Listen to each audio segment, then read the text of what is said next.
Hello everyone, welcome to my channel. जहाँ भी रहें खुश रहें और दूसरों की खुशी का ख्याल रखें। खुदा की दी नेमतों में से एक बहुत ही प्यारी नेमत औलाद की है। जिसके पास औलाद होती है, कुछ अपनी औलाद से परेशान हैं और जिनके पास नहीं होती वो और भी परेशान हैं। खुदा तमाम शादीशुदा जोड़ों को नेक और फर्माबरदार औलाद दे, आमीन। खुदा हमेशा अपने ख़ास बंदों को आजमाता है। किसी को औलाद देकर आजमाता है और किसी को ना देकर आजमाता है और किसी को देकर वापस लेकर भी आजमाता है। खुदा की मर्जी जिस तरह से भी वो इंसान को आजमाता है। अक्सर मीडिया पर तरह तरह की खबरें आती रहती हैं। कल एक खबर ने मुझे काफ़ी परेशान किया। एक बेटे ने माँ के साथ बहुत बुरा सलूक किया था। बहुत ज़्यादा मार मार कर उसे शेल्टर होम में रहने पर मजबूर कर दिया था। इसी तरह एक और माँ बता रही थी, उसको भी घर से निकाला इसी तरह से, और वो भी माँ मजबूर थी शेल्टर होम में रहने के लिए। एक ही उसकी बेटी थी और कोई भी औलाद नहीं थी। उसने भी माँ के साथ बुरा सलूक करके शेल्टर होम तक रहने पर मजबूर कर दिया था। मैं सोचने लगी, जिनके पास औलाद नहीं है उन्हें अपने पुराए ताने औलाद ना होने पर देते हैं, जबकि ना किसी ने बच्चे का खर्च बर्दाश्त करना होता है और ना पालने में मदद देनी होती है। ये कड़वा सच मैं और आप अच्छे से जानते हैं। मैं सबकी बात नहीं कर रही।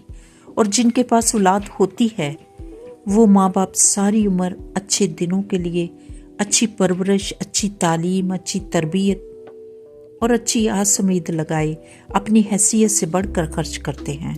और कुछ औलाद बड़े होकर बजाय माँ बाप को सुख देने के उल्टा उनको बुरा कहते हैं और अजियत और तकलीफ देने के सिवा और कुछ नहीं देते। शेल्टर होम भरे हुए हैं। माँ बाप फिर भी ऐसी औलाद को याद करके रोते हैं और मुंह से दुआ ही देते हैं। ये बताने का मकसद सिर्फ ये है, हमारे इर्द गिर्द बहुत सी अच्छी बुरी औलाद की कहानियां मौजूद होती हैं।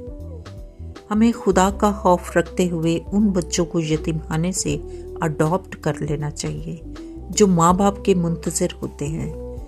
उन बच्चों की कहानी भी अनोखी होती है। ये अपनी मर्जी से इस दुनिया में नहीं आते। इनको पैदा करने वाले बाप बड़े ही कमाल के खानदान के होते हैं, जो सब कुछ जानते हुए इस बच्चे को दुनिया में लाने का प्रोग्राम करता है।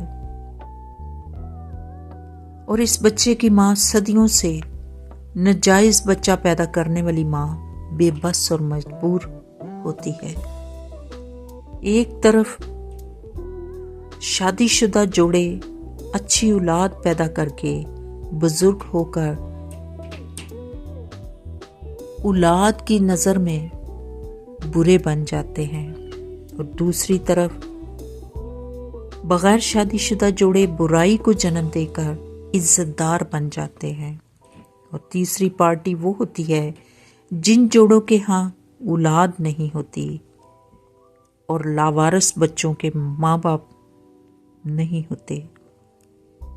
यही नेक जोड़े इज्जत से कानूनी तरीके से यतीम खानों से बच्चा अडॉप्ट कर लेते हैं। बच्चे का भी भला हो जाता है और माँ बाप की भी कमी दूर हो जाती है। इस तरह कोई औलाद अपने माँ बाप की इज्जत नहीं करती, उनको बोझ समझकर शेल्टर होम में या अपने ही घरों में परवाह नहीं करते। उनकी औलाद भी उनके साथ यही कुछ करेगी, क्योंकि नस्ल दर नस्ल ऐसे ही चलता रहता है। ये मैं नहीं कह रही, कुदरत का कानून है। अगर आपके यहाँ औलाद नहीं तो खुदा की मर्जी समझकर जिंदगी अच्छे से गुजारें। और बहुत सारे ऐसे बच्चे हैं जिनको अदारों से लिया जा सकता है। आपका भी अच्छा वक्त गुजर जाएगा और बच्चे का भी अच्छा वक्त गुजर जाएगा और नेक काम भी है। शादीशुदा जोड़े 3 साल तक इंतज़ार करें। अगर खुदा ने औलाद नहीं दी, अपना अच्छे से डॉक्टर से इलाज करवाएं और पता करें आप बच्चा पैदा कर सकते हैं या नहीं। अगर कर सकते हैं तो इलाज वक्त से शुरू करें और अगर नहीं पैदा कर सकते तो वक्त से बच्चा गोद लें। कई दफ़ा आप बहुत इलाज करने के बाद भी औलाद हासिल नहीं करते। पहले तसल्ली से इलाज करवाएं और फिर वक्त से बच्चा लें। बाकी जो खुदा की मर्जी होती है वही होता है। पाले हुए बच्चे आपका सहारा बन जाते हैं और कई दफ़ा पाले हुए बच्चे भी बड़े होकर आपको नहीं पूछते। बस खुदा की मर्जी समझकर इस आजमाइश को कबूल करना चाहिए। अपने पैदा किए और पराए बच्चे जिसने आपकी इज्जत करनी होती है वो बच्चा करेगा और जिसने नहीं करनी वो अपने बच्चे भी नहीं करते। अपने या पाले बच्चे सहारा बनते हैं या नहीं बनते। रोने और परेशान होने की बजाय सिर्फ अपने लिए और बच्चों के हक में सिर्फ दुआ किया करें। खुदा सबको नेक हिदायत दे। किसी माँ बाप को कोई परेशानी औलाद की तरफ से ना हो। आमीन। वफादार होना हर किसी के बस की बात नहीं होती, वो चाहे कोई भी रिश्ता हो। मैंने जिंदगी में 2 बातें जरूर सीख ली हैं। हर हालात में अपने आप में खुश रहना और दूसरा अपने रब के सिवा किसी से कोई उम्मीद ना रखना। जो अपने हालात से लड़कर जीना सीख लेते हैं वही इंसान खुश रहने का मतलब अच्छे से जान जाता है। अब इजाज़त चाहती हूँ। एक नई सुबह और नए व्लॉग के साथ फिर मिलेंगे।